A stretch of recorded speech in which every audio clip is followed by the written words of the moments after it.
Welcome into another edition of Prom Sports World. Welcome into the podcast. I'm David Huffman. Right there is the CEO, Mr. Israel Rivera. And on today's show, we got an action-packed day. We're going to first break down the NBA lottery that just went down within the last 5 minutes. Talking about the team that won the Victor Wembanyama sweepstakes. So thank you very much for checking us out. We're also going to talk about the Eastern Conference Finals, and we're going to talk about the offseason for the Philadelphia 76ers and the New York Knicks. But let's not waste any time on today's podcast. Let's get right into it. The Wemby sweepstakes and the San Antonio Spurs have landed the number 1 overall pick and the opportunity to draft Victor Wembanyama. The top 10, you see the list there: Hornets, Trailblazers, Rockets, Pistons, Magic, Pacers, Wizards, Jazz, Mavericks, Magic from the Chicago Bulls, Oklahoma City Thunder, Raptors, Pelicans. But all anybody wants to talk about is the Spurs. How big is this for that franchise and for the San Antonio Spurs as they win the draft lottery? It is absolutely massive. I know you said you wanted the Portland Trailblazers to win. I just thought it would make. I always thought the Spurs were going to win this. Even from the very beginning, like I always thought. When Portland jumped into the top 4, I was like, Portland makes a lot of sense narrative wise, right? Well, they needed them. But yeah. I was so happy that they didn't get them because they have like such a bad history of big man breaks. You talk about Sam Bowie, you talk about Greg Oden. Even down to Brandon Roy. Even though Brandon Roy played well, he's looked like. Yusuf Nurkic can't stay healthy for them either. Yusuf Nurkic. I did not. They got Zach Collins. They got another guy that they drafted. Couldn't stay healthy. Another big. So let's talk about the Spurs. Oh my God, lightning strikes 3 times. 3 times. Yeah. How many times does a franchise get a once in a generational type of big man? First with David Robinson, second with Tim Duncan, and now with Victor Wembanyama. I bet Greg Popovich, gray hairs, all of them just went away after he heard that news. I promise you, that is a young core that, like, he's going to change the path of that franchise. You got Jeremy 100%. Sochan, you got Malachi Brannon. You have who's the other kid, the small forward that they have? Name's mistaken me. Kelvin Johnson. Kelvin Johnson is a solid NBA player. Man, you got role players, and they have a plethora of first round picks. Yes. They have 3 first round picks, or they have 3 upcoming first round picks from the Hawks. The San Antonio Spurs will be back in title contention in about 3 years, in my opinion. I think in 2-3 years, this kid is going to put them back at least in the Western Conference Finals. Especially if he stays healthy. If he stays healthy, which all signs point, and this is just the best thing ever. Tony Parker is his mentor. He played for Tony Parker's team in Asheville, right? Perfect player. Boris Diaw mentored him. Everybody from that San Antonio, this is a perfect fit for Victor Wembanyama. This is absolutely a perfect fit. He couldn't have gone to a better franchise than the San Antonio Spurs. I am so happy, so stoked. And you guys know, I've been raving about this kid for 3 years.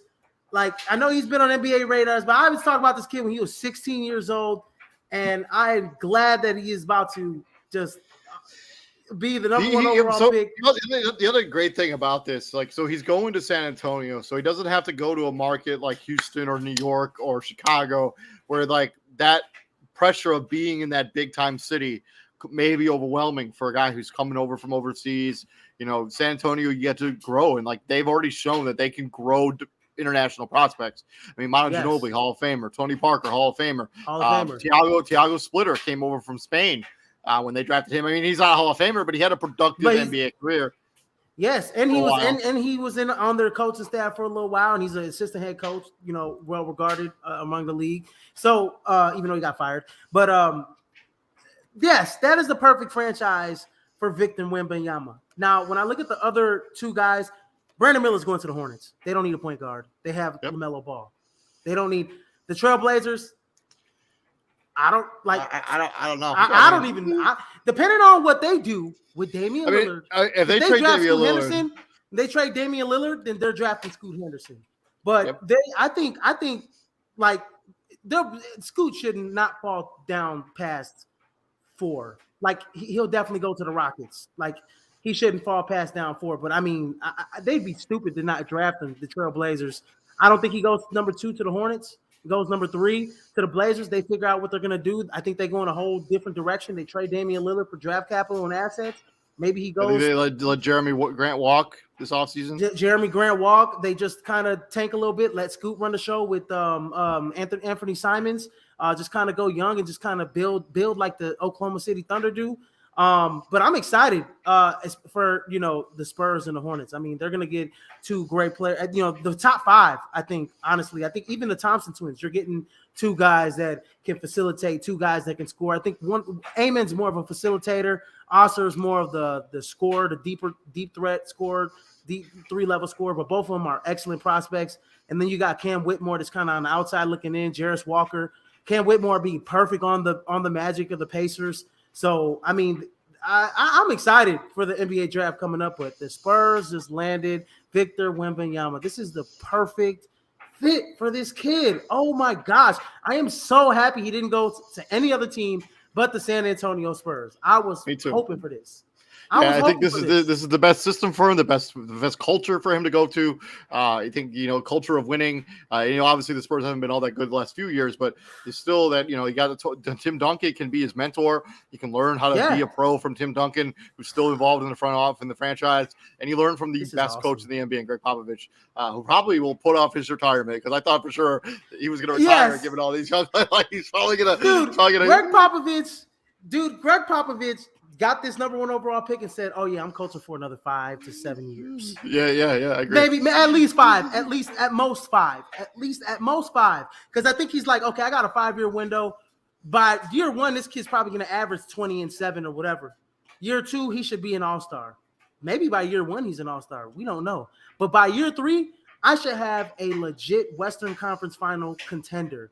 By year 3, with the roster, with the picks coming up, with the roster that they're building around, with all the talent that they're building, all the young talent, if he can just integrate their system and they can grow together, the San Antonio Spurs will be back in the Western Conference Finals in 3 years. Trust it. Maybe 2. Now, I wouldn't say 2, but 3 years. 2 is a little ambitious for me. I think 2 is a little ambitious. I'll say 3. They'll make the playoffs in 2 years, though. Next year, they won't make the playoffs. I don't think they'll make the playoffs next year. Maybe the play-in. Maybe the play-in, but the playoffs in 2 years. Let's talk about the playoffs. Let's talk about the Eastern Conference Finals. Good segue right there. Finals rematch from last year. I think actually these teams have played 3 of the last 4 years with these teams splitting their Eastern Conference Finals as the Heat won a couple years ago, and now Boston went last season. These 2 teams also split their season series. Best 2 players, Jason Tatum, Jimmy Butler on the Miami Heat. Let's just talk about these 2 teams. Like, what's your intriguing? Like, what's your interest level in this?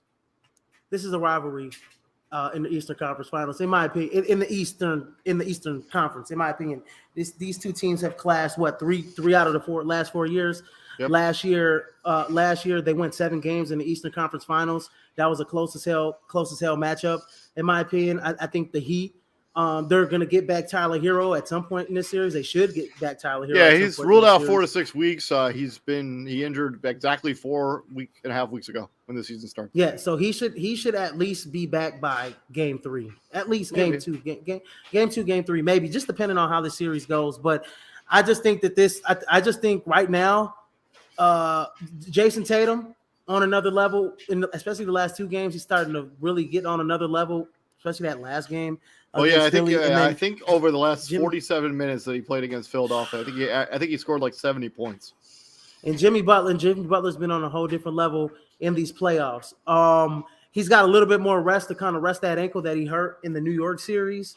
So I'm intrigued about that. But I mean, the Heat have been, for a shooting team, for a team that didn't shoot well in the regular season, they have been shooting well from outside in these playoffs. So I'm intrigued about that in this series. They are well coached. I mean, Eric Spoelstra's sets are just, amazing. I mean, I used to rave about who was the Brad Stevens. I used to rave about Brad Stevens sets when he was a coach of Boston. But Eric Spoelstra's, his X's and O's are just flat out amazing. Probably up there with the best of the best. So he gets the most out of his team. And I think in this series, like Bam Adebayo, like he doesn't have to face he doesn't have to, go against the straight up, killer in the post. Like I wouldn't say killer in the post, but the first series against Milwaukee, he had those big guys, Bobby Portis, Brook Lopez, Giannis to go with. And then the last series, it was easy, a little easier for him because, they didn't, but Hartenstein and what's his name? His name's mistaken. The starting center. Mitchell Robinson was shot blockers kind of, but he had a better series against them. I just think he's going to have a better series against, Robert Williams is there, but I think he'll have a good series against Boston. It's all about the other guys for the Heat, right? It's all about real what quick. Max Strus gives them. I just want to welcome in TJ Hopkins into Oh, the show. TJ, boom. Welcome into the show, TJ. But go ahead as you continue your point. Welcome in. Oh yeah, welcome no. in, TJ. So it's all about the other guys for the Heat, right? Marcus Smart's gonna give you 8 to 10. He's gonna play great defense. Malcolm Brogdon's gonna get you probably 15 points off the bench. Derek White's gonna give you 10 to 15 or so. So it's all about the other guys around those stars: Jimmy Butler, Bam Adebayo, Jason Tatum, Jaylen Brown, right? And especially for the Heat, right? They're gonna need Tyler Hero back at some point. They won't be able to win this series, I don't think, without Tyler Hero. But I mean, they proved me wrong so far. I'm not so sure about that. I mean, I don't know, man.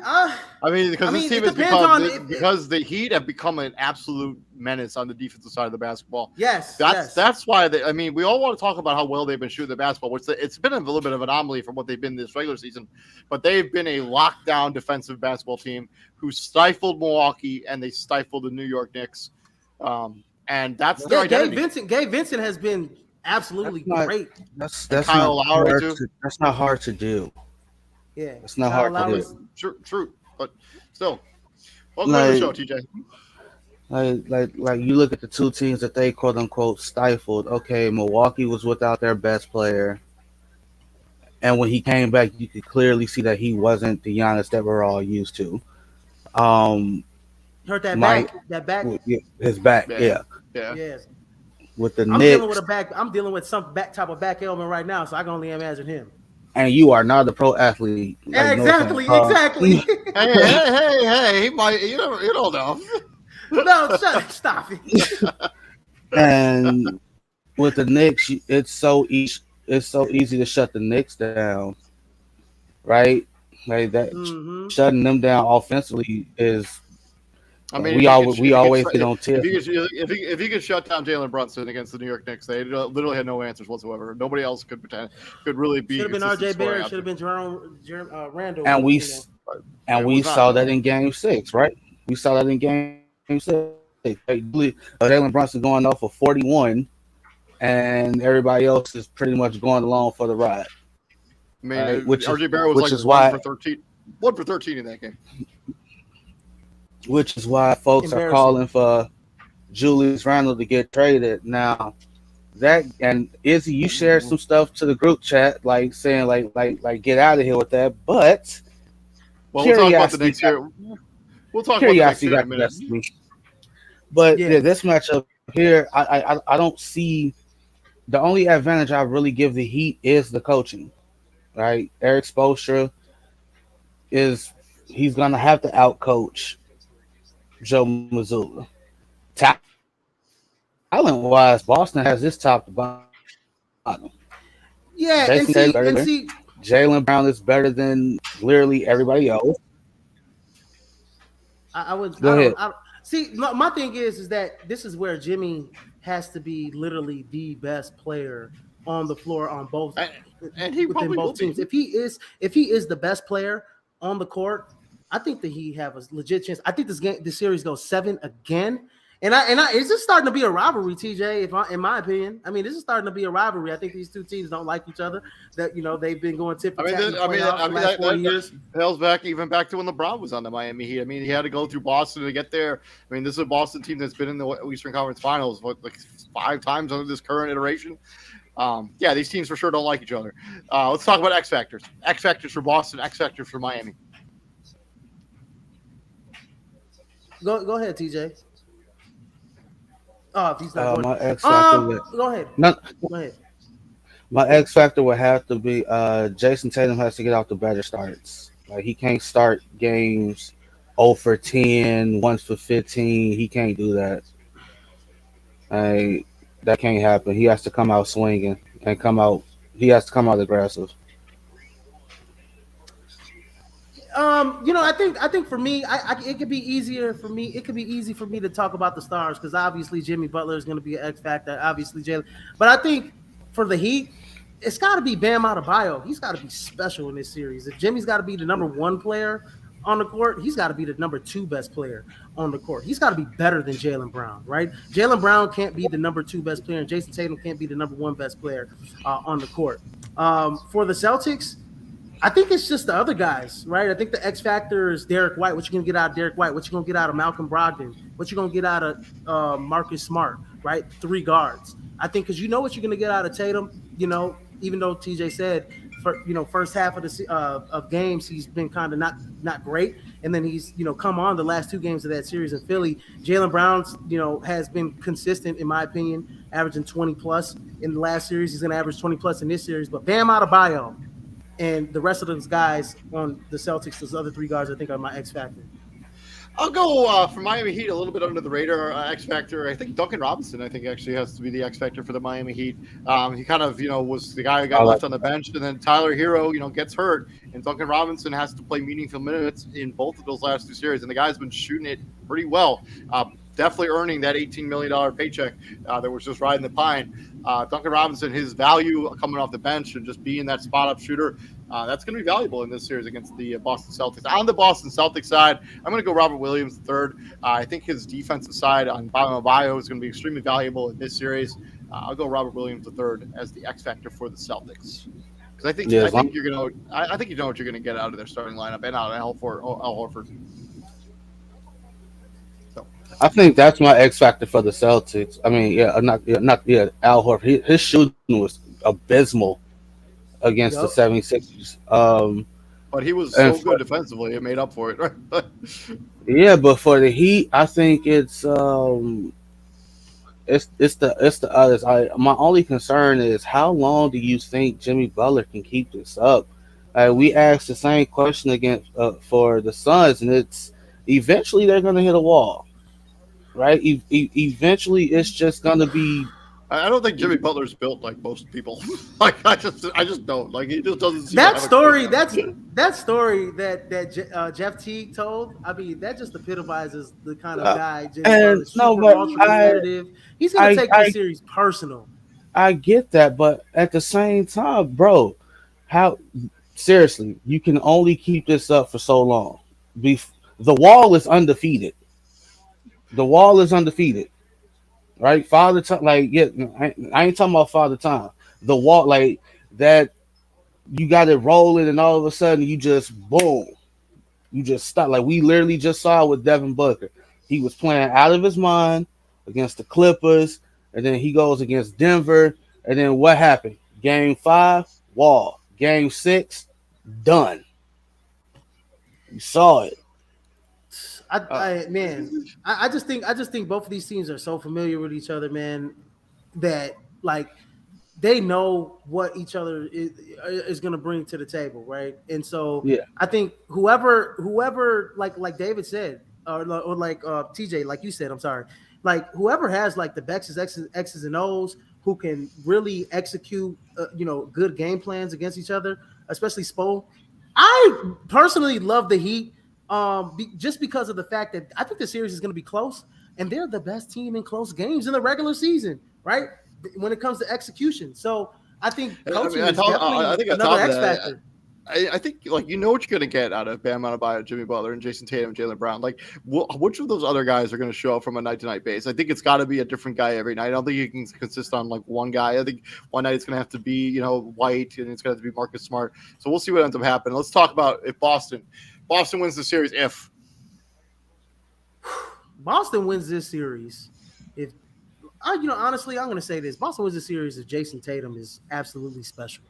He's got to be special. He can't have those games where he's non-existent for 3 quarters, because that's just not going to cut it. That's not going to cut it. And then turn it on the last 3 minutes. For all that. Right. Because the Heat team, they don't have so the problem with the Sixers and watching them, right, is that they have Joel Embiid, and he's going to have the basketball majority of the time. When with the Heat, it's kind of you don't really know which of those guys are going to have the basketball and how they're going to decide to beat you, because they all do something a little bit different.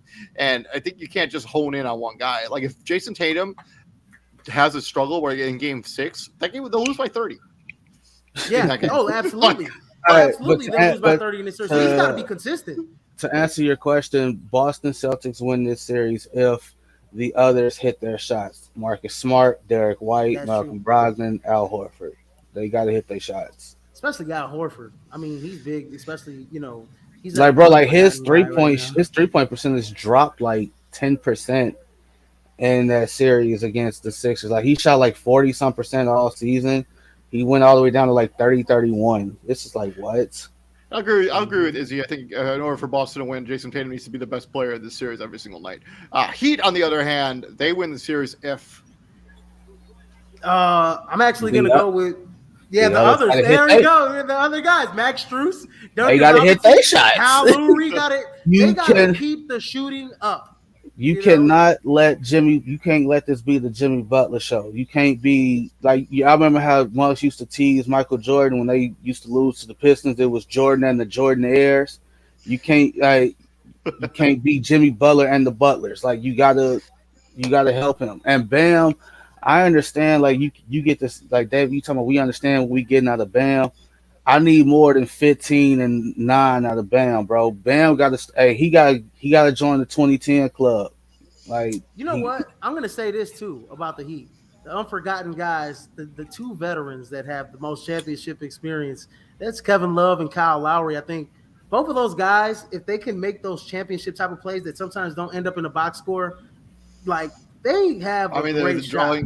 Drawing charges. I mean, both those guys are excellent at that. Both of those guys are excellent at that. Putting their body on the line.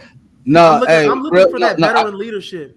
I think this gonna be the series where that Kyle Lowry, because Kyle Lowry, two things. Kyle Lowry, he flopped way too much, and how they still fall for it is beyond me. And Kyle Lowry is a hack. Yeah. He is a hack, bro. Like I will say, the Heat win the series. I agree with you. Yeah, like I think the other guys really need to step up, and I think they need to continue playing Duncan Robinson legitimate minutes. Like stuffing him on your bench and Ryan the Pine is not doing them any good. That guy has to play well. I think they have to continue to shoot the basketball well too. They have a little bit of monopoly in the playoffs. Like, here's the thing, like in the regular season. Here's the thing. Like even if he isn't shooting the ball well, you still got to play him because that threat of his shooting is still there. I understand. No, and I understand defensively he is a complete liability. I understand that. But you have to leave him out there because of the threat of his shooting.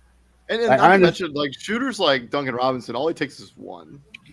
Yeah, it don't really take a lot. Like if you just see one go in, and like all of a sudden you're just like, all right, these are all going. That basket looked like the ocean. That basket looked like the ocean, man. For real. So, man. All right. So who wins the series? Let's talk about it. Who wins the series? Man, I am going to Miami Heat. I want to say 6 because if it go, I feel like I called this too. Like a couple months ago, I said the Boston Celtics will win the NBA Finals. I said that for some reason. I don't know why, but I think the Heat win in 7 games. I think it'll be better if they. I think it would bode them well not to go 7 games, obviously, because that last game is going to be in Boston, so that crowd's going to pump them up. So it's probably they probably need to steal one and win this, close it out in 6. They need to be up 3-2 and close it out in 6. But I think I got the Heat in 7. I think Jimmy takes it personal. That whole team takes it personal. Didn't the Heat lose Game 7 on their home floor last season? They lost Game 7. I'm going Boston, and I'm going Boston again, man. I just think that when it all comes down to it, right? If it goes 7 again, and we're finna talk about the Game 7 in a minute. When it comes down to Game 7, your stars are like it's on your stars to bring you home, and Boston has more of them than the Heat do. Like if this was Kyle Lowry from like 5-6 years ago, and Kevin Love from like 5-6 years ago, Izzy, then I can see your point. Then I can see it, right? But no, I just think Boston gonna have too much. They're deeper. That again, the only disadvantage Boston has is the coach, and the guy was a Coach of the Year finalist. Go effing figure. What are this? These are some interesting trades you just sent me. I'm going Miami Heat in 7 games. I think they win Game 7 on Boston's floor, switch the narrative from the season before. I also hate the Boston Celtics, and I refuse to pick them. So wait, you got the Heat and what? Heat You and said 7. Heat and 7. Okay, he said, Yeah. "I hate them Boston Celtics. I hate them Boston Celtics." Man, that crowd. I got a Facebook friend that is insufferable when the Celtics win. Oh, is it? And I Hey, literally can't. It would bring me joy this. to see them lose. That crowd in Game 7 was that shit was. I'm sorry, but that crowd was loud as all hell. I mean, it's always like that in Boston. But it was like extra loud. I mean, it was like just I don't even know what the hell was going on. But I was watching this on my TV. I was like, damn, do I need to turn the volume down? Because this is loud. They are loud over there. They were raucous. So moving on from the Eastern Conference, so not everybody can go to the Eastern Conference Finals, including the Philadelphia 76ers and the New York Knicks. Let's talk about what's next for these two teams. First, let's talk about the Sixers. Doc Rivers fired this morning. It was never a matter of if, it was always a matter of when. James Harden has a player option that he can decline and become an unrestricted free agent. There are some murmurings about a Joel Embiid trade request. Tyrese Maxey is due for an extension. What is going to happen to this Sixers team this offseason? Well, I think James Harden stays because Houston didn't get that number 1 overall pick. But even though he's consistent, he was still considering going back to Houston. But I think he stays because I heard the rumors were he wanted Doc gone. I think Joel Embiid wanted Doc gone. I didn't really like. I don't know if the quote got butchered by Joel Embiid, but I didn't like. No, you know how they do it. You know how they do it. It got butchered a little bit. It wasn't the whole quote. No, it wasn't the whole quote. But I don't know if that was shade towards Maxey, but Tyrese Maxey flat out played amazing in that series. I mean, some of the games. Some of the games. I mean, he deserves an extension. There were for sure some games where he was invisible. But yes, he deserves an extension. They need more shooting. They need some more shooting. I mean, you can't They need players outside of Tyrese Maxey and James Harden and Joel Embiid that give them something interesting on the court. Like none of those guys are. I think they need to try and move Tobias Harris too. I don't know, with little value, but good luck. What are they gonna? He's the only thing that he has going for him now is that he has it's an expiring deal now. Expiring contract, yeah. Yeah, like he has little to no value right now. But if they could try to move him, I mean, he's just not a fit for them anymore. Okay. But even he has sacrificed a lot of his game to fit into whatever. Like I think they need to upgrade their bench a little bit. I know Shake Milton, DeAnthony Melton was good. But I think they need to upgrade their bench a little bit as well. I ain't trying to hear that. The whole sacrifice his game part on Tobias Harris part. No, Tobias Harris has been able to skate under the radar for his subpar play the last 4 years. In Philly. Yep. In Philly. Right? I understand you don't want him to, like, you're not expecting him to be the guy. He's not going to be the guy with Joel Embiid on the team, right? I understand that. But the fact that they brought in a guy like Tyrese Maxey, and by brought in, I understand that they drafted Tyrese Maxey, and in 2 short years, Tyrese Maxey has surpassed on the pecking order. You should have a problem with that. Absolutely. Yeah. Right. And I mean, he's supposed to be a catch and shoot, kind of. I mean, he did like shoot 3-4, and he fairly high percentage from the 3-point line. But I mean, in the playoffs, he's non-existent. I mean, come on, man. It's like he's got. But they also don't run stuff for him. Have you watched the Philadelphia Sixers play offense, especially during the playoffs? It might be the most least interesting offense I've ever seen in my life. Like it is the most predictable offense. Like every single possession, it's a pick and roll between James Harden where you just throw it down to Joel Embiid in the post. It is literally the easiest offense to guard in the NBA. And the reason they didn't beat Boston is because they were just doing some dumb shit in Game 6. Like literally threw that series away. No, and check this out. So I hate swearing, but like for real, their offense was trash in that Game 6, and they were embarrassed in Game 7. So check this out, right? And Tobias Harris, they chose Jimmy Butler over you. I mean, they chose you over Jimmy Butler. They paid you over him, right? Jimmy Butler's been the 3 Eastern Conference Finals. Philly's been to none. Also, Doc Rivers got fired. What? How is it Doc Rivers' fault that his team scored 10 points in the third quarter? He ain't out there scoring. He ain't out there running plays. I know, I but he think his was execution. He was a easy he scapegoat. he doesn't make good adjustments. And let's be real. Like What Doc adjustments? Rivers, Okay, so outside of Doc Rivers' season where he won the championship with the Boston Celtics, he's had teams that have been wildly talented that have constantly underachieved. okay, so like the adjustments in that third quarter, what could he have done? Like they scored 10 points in the third quarter, by the way.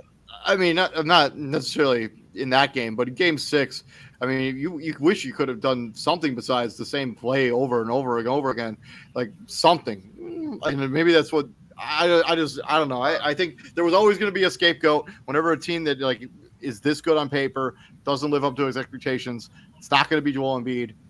James Harden is a free agent, so you can't really scapegoat him. It's going to be you can. Period. And I love the Ben Simmons troll job. I have absolutely no issue with the Ben Simmons troll job whatsoever. Stephen A. Smith, get out your feelings. Talking about Ben Simmons is sorry. That does not negate none of the stuff that Ben Simmons went through in Philly. They scapegoated Ben Simmons. Talking about some he quit on Philly. No, they threw him under the bus.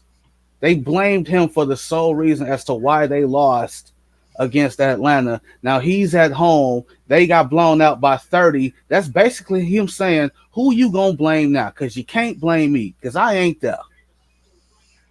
I have absolutely no issue with Ben Simmons trolling the 76ers the way he did. No issue with it whatsoever.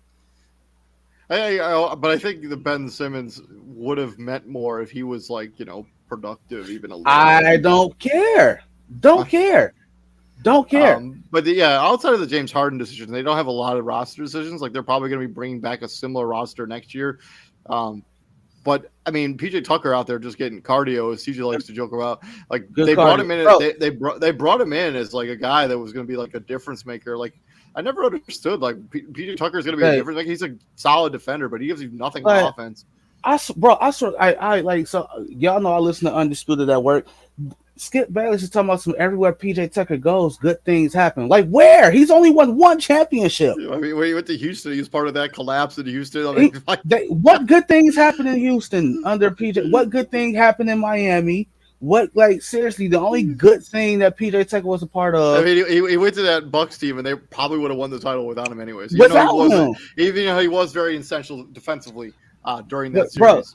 But the Sixers are about to be. The Sixers are about to be over the second tax apron, which means they will not have the ability to have a mid-level exception. They also will not be able to bring players in as buyouts in mid-season. This is a roster. They're going to be pretty strong here. Like I'm not sure what they're going to be able to do. Izzy, I'm on Twitter, and I see ESPN's Twitter account. And they say PJ Tucker is balling. He has 11 points in the first. I'm like, that's balling? Oh my gosh, that's balling for him. It is for PJ Tucker, man. Don't you? It is for him. 11 points in the first. 11 points. Oh, PJ Tucker's having a game. I'm like, man, y'all gonna sit down somewhere? Serious? I feel like ESPN was doing a little bit of a troll job there with that. But like, all right, so obviously the question now is who's coaching this team? Who's coaching this team? But I did say I called this. Didn't like remember we did the show with the JCA boys, and I'm like the bigger thing isn't Harden's impending free agency, it's Doc Rivers and what's going to happen with that. I always felt if this team didn't at least make it to the Eastern Conference Finals, he was going to get fired. Like I just think that was like a done deal. Like it was very similar to the conversation we had about Budenholzer a few years ago, like where that team constantly underachieved, and then like he was going to be on the chopping block, even if no matter what happened that season, unless obviously you won the title. Any result for the Philadelphia 76ers that wasn't like in the finals was going to be an axe job for Doc Rivers. Absolutely. But when it comes to the future, when it comes to the rest of this roster, I mean, Tyrese Maxey is still a young player who's getting better every single season. I'm not sure if you even want to bring James Harden back, but the problem is because of their way that their contracts are situated, they don't like if they let him walk, they don't just get to sign somebody else and replace him. Like they literally have no choice. They basically have to either sign and trade him somewhere else or just sign him to whatever he wants. I'm sorry, guys. Am I seeing this right? 12 rebounds already for Jokic in the first quarter. Yeah. I'm just okay. I'm off the rails here. Okay. It's well, Stephen A. Smith literally said there's literally only two players safe on this Phillies roster, and David, you touched on both of them. It's Embiid and Maxey. Those two dudes aren't going anywhere. Those are the only two dudes for sure that we know will be on this roster come next season. I'm curious, David. How much money does the Sixers? Sorry, TJ, but how much money do the Sixers have to spend in the offseason to upgrade their bench? Question. Shooting. I'm not rebounding. sure they're going to have very much. So like right now they have $164 million in guaranteed money. That includes James Harden's player option.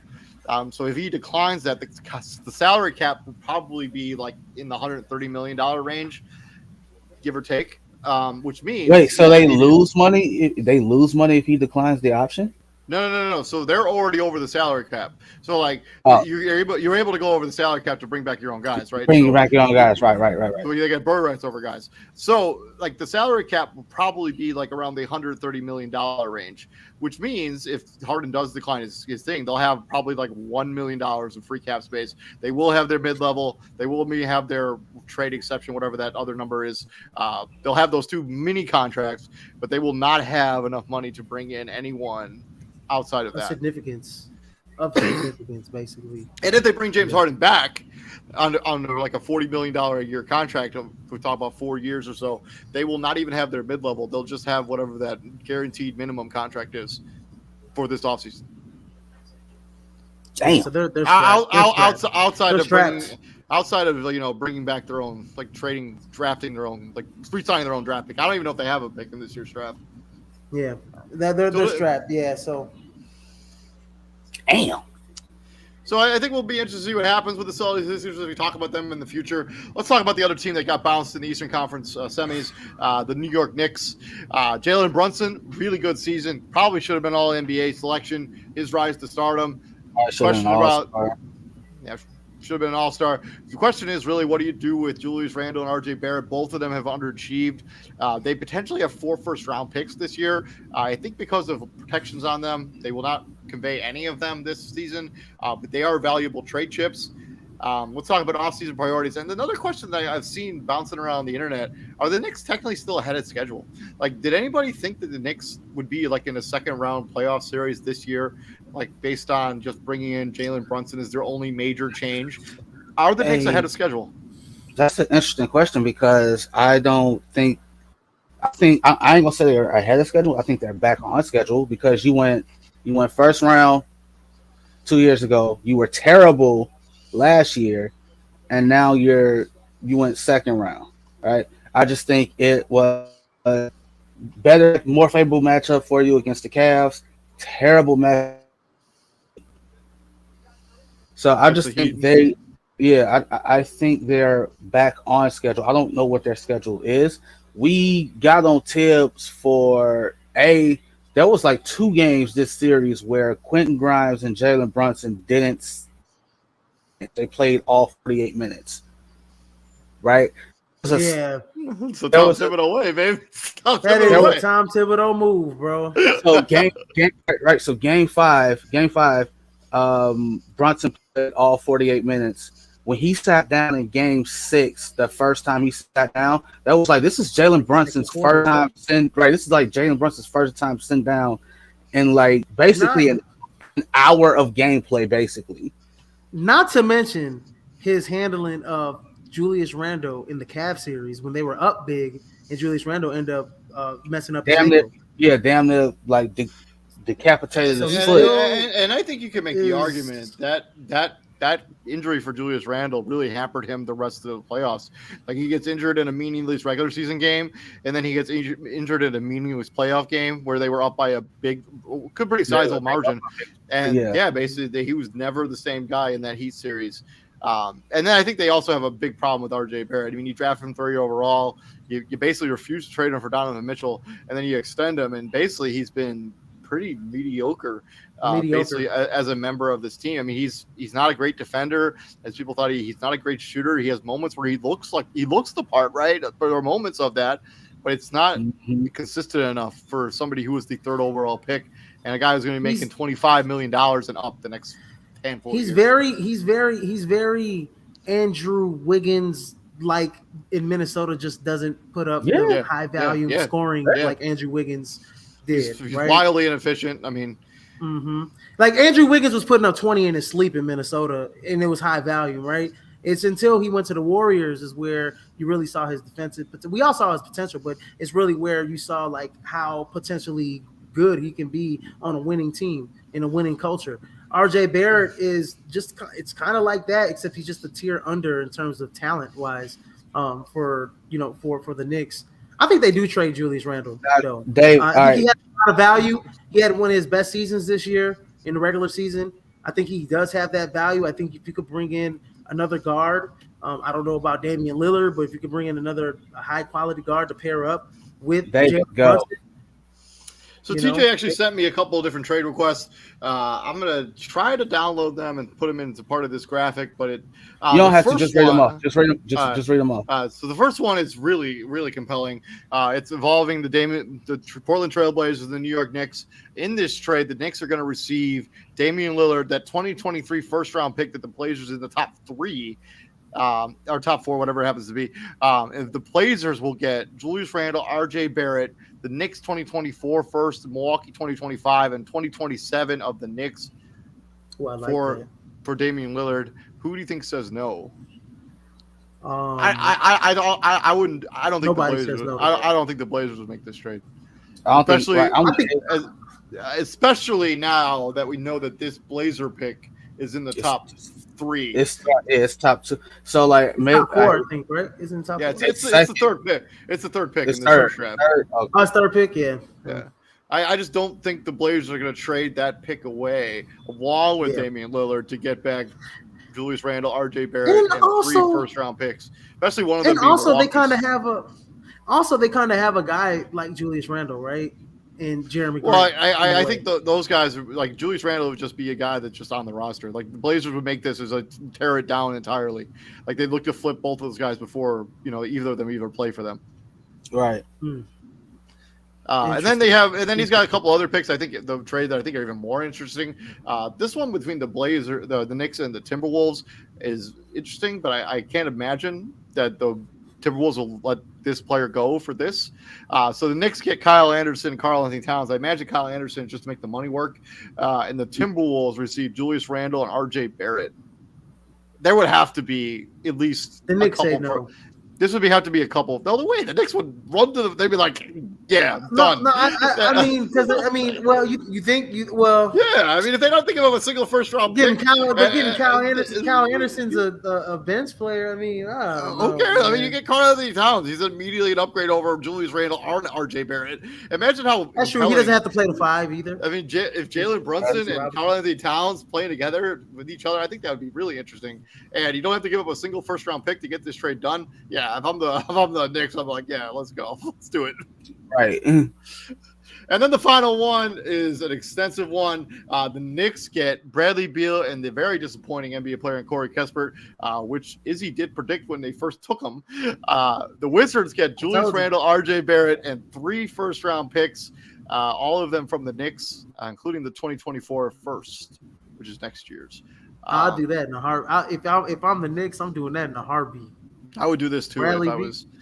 Yeah, I'd do that. And if I was the Wizards too, I mean, like Bradley. But I think if I was the Knicks, I think I would rather give up those other picks. They have a Milwaukee pick. They have 3 first round picks. They're not gonna. I would give up those picks as they have a Wizard pick, I think, as well, from something that I do not remember now. But they have a Wizards pick. They could literally just give them back their own pick as part of this trade.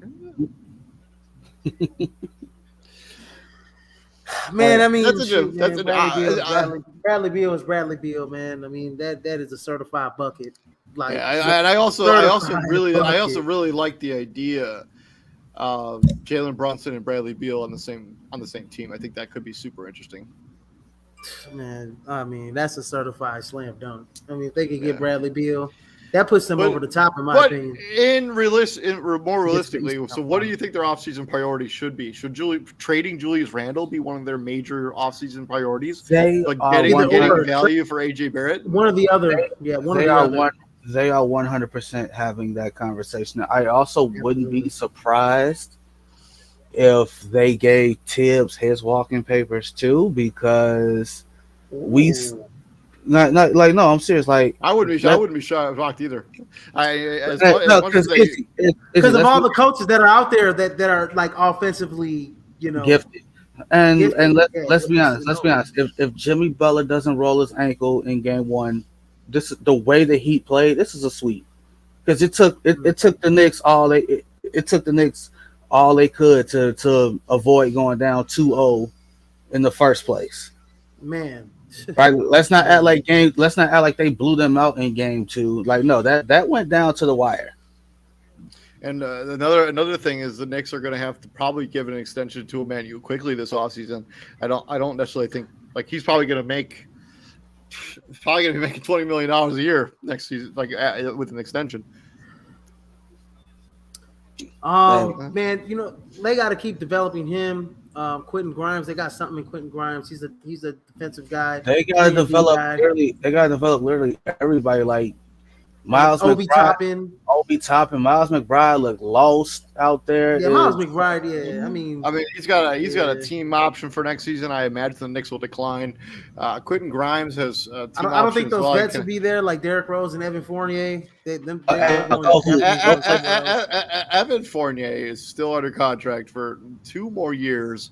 That is insane. They are going to move him. The only season that's not guaranteed is in 24 or 25, which is they are going to move him. Evan Fournier is not getting traded. Like, he has no value whatsoever. You don't think he's getting traded? I think Evan Fournier is 30 years old. I think the Knicks have. He didn't even play a lick since January. I think the Knicks have been trying to move him. They just can't get anything of value for him. It's probably gonna be a buyout. It's probably gonna be a buyout. I mean, bro. Like, go hoop, and Derek. Like, I appreciate the vet presence. I mean, Derrick Rose has a $15 million team option for next season. I imagine they will decline it. I imagine they will decline that. Go hoop, man. Go hoop someplace else. Like, y'all. Yeah. Y'all are too good to just be sitting on somebody's bench. Like, I don't care what nobody else say. They not watch. Like, how the hell you gonna call somebody washed just because they not playing? They're not playing. That don't mean they not. They don't mean they washed. And honestly, TJ, I'm gonna be real. I think that decision to not play Evan Fournier and Derrick Rose came from upstairs. I don't think Tom Thibodeau really wanted to not play those guys, even though they're both kind of liability defensively. I just think that decision came from upstairs. I think the guys upstairs said, "Man, you got to stop putting your trust in Derrick Rose. You got to stop putting your trust in Evan Fournier. I know he can shoot. I know Derrick Rose can score a little bit, but they are liabilities defensively. And if you keep trading them, keep playing them, your job is going to be in jeopardy by the end of the season." We not finna disrespect Derrick Rose like the last time the Knicks were in the playoffs before this. Derrick Rose won either the best player or second best player on the team, like that played, right? Even though he did have injuries last year and a little bit of this year. They're for sure going to decline that team option. That's what cost him $6 man of the year. But I think I obviously like with Quigley when he went down, you could clearly see where they missed him because that took away another ball handler and a threat of a 3-point shooter. When you ask Julius Randle and RJ Barrett to create, you already know they're going one direction. They going left. Even when they go right to go back left. Let me ask you guys this. What if they fire Tom Thibodeau and promote Rick Brunson the head coach? Do you guys see that as a possibility? I doubt it. I have no idea. But I mean, that'd be the Knicks type of move. Crazier things have happened, because I think if you fire Tom Thibodeau, I think you want to bring in somebody who has a little more is a quote unquote better coach, a little more experience. Yeah, I mean, you don't get much more experience than Tom Thibodeau. That's for damn sure. I'm not sure. I don't think experience is the right word. Like, it's got to be somebody who is just more offensively gifted at the head coaching position, because Tom Thibodeau is one of the most experienced coaches in the league. I mean, he's been an assistant since like Jeff Van Gundy was still coaching. Like, think about Well, long I said, like the '90s, son. Again, before he got the head coaching job in Chicago, he was an assistant for 18 years. 18 years. He was an assistant for 8. So like, although to David's point, all those Jeff Van Gundy Houston teams, the running gun Suns, no, he didn't get that job. So he started as an assistant in '89 for the Minnesota Timberwolves. He spent 2 seasons there. He spent 2 seasons as an assistant for the San Antonio Spurs. He spent 2 seasons. Yeah, '89. You already had a beard. Go ahead. He spent 2 seasons as assistant for San Antonio, 2 more with the Sixers, 7-ish, I don't know, with the New York Knicks under Jeff Van Gundy. Then he spent 4 more seasons with the Houston Rockets, and then he spent 3 seasons under the associate head coach under Doc Rivers, and then Bulls, Timberwolves, Knicks. And he's been a head coach ever since. He's been coaching in some extent in the NBA for 34 years. That's insane. Pretty extensive right there. Pretty extensive. So we'll see what ends up happening with the Knicks this offseason, as they're gonna have some decision making to make. I'm curious, and Dave, we talked about this when Budenholzer got fired. It's like, who gets that job? Like, I'm other proponent that I think Mike Williams is gonna get that job. I think Mike Williams is going to get that job, and it's like you got guys like Sam Cassell. I actually think Monty Williams might end up in Milwaukee. That's what I'm talking. That's what we were just talking about. That's what we're talking about in Milwaukee. That's what you got guys like Sam Cassell. You got guys like Phil Handy on the Lakers. You got all these other assistants who've been putting in that work for years, and it's just like, at what point, we saw with Patrick Ewing, right? Patrick Ewing was an NBA assistant for I don't know how long, and then all of a sudden he goes to college just because he wanted the coaching, he just wanted the coaching experience. We saw with Juwan Howard. I don't know how much longer Sam Cassell is going to sit on somebody else's bench before he gets his own. And how long are teams going to continue to retread the same coaches over? I'm gonna say this.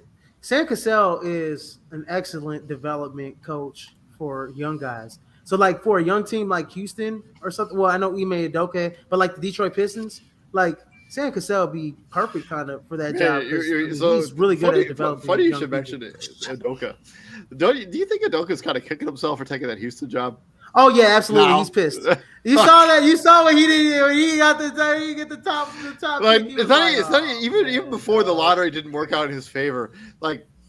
The fact that the Suns job opened up, Milwaukee job opened up, the Sixers job opened up. If he had just waited, I don't think he's taking himself. He could have picked any of those jobs.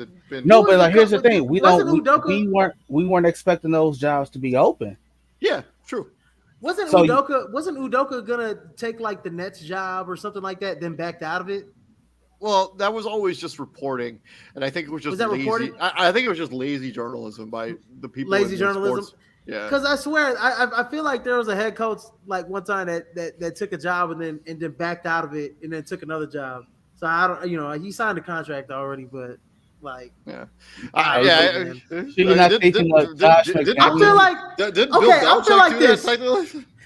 like this. Just like any other job, right? If I get a job, right, and I interview for 2 or 3 jobs, right, and I'm like, okay, the one job that I kicked butt for, I said, yeah, I'm gonna take it, and then the next day or next 2 days, another job that was better than that job called me and said, hey, we want you to take this position. I feel like NBA head coaches should be able to be hey, I got a better job offer. I'm just gonna back out of this situation. That's why and you know what? Find me whatever the hell you want. It was Charlotte. You're thinking of Kenny Atkinson. Yeah. And then backed out. And then they end up rehiring a guy. They end up having to rehire Steve Clifford. I I knew I saw that somewhere. Is he still bro. the head coach of that team? Is he still the head coach of that team? He No, is. did they fire him? No, I ain't heard nothing. No, no, you haven't heard nothing. I ain't heard nothing. Mike's trying to sell that team, so. Yeah. But yeah, this has been the crossover. We're talking about the NBA playoffs. Also, the Victor Wembanyama sweepstakes is how we started off the show. So thank you very much for checking us out. This has been Prime Sports World. Tomorrow, we're going to talk NFL schedule. And before we get up out of here, hey, David, thanks for the congratulations earlier. I'm finally awake now. Oh, absolutely, bro. Congratulations on being an IT specialist. Thank you. Young man, doing big things out here. Big things popping for my mans out here. And we'll be back here tomorrow talking about the NFL schedule as that got dropped on Friday. And then me and Izzy are going to do it up on the fantasy on Thursday. Let's go. And baby. Let's go. But yeah, what are we doing at the Prime, my friends? We bring the heat, ladies and gentlemen. Let's go. 24/7. Football Weekly, ladies and gentlemen. Y'all don't want to miss this content. Yes, 100%. Sir. I'll see you guys all tomorrow. You have a good night, man. Peace out. Have a great night, ladies and gentlemen.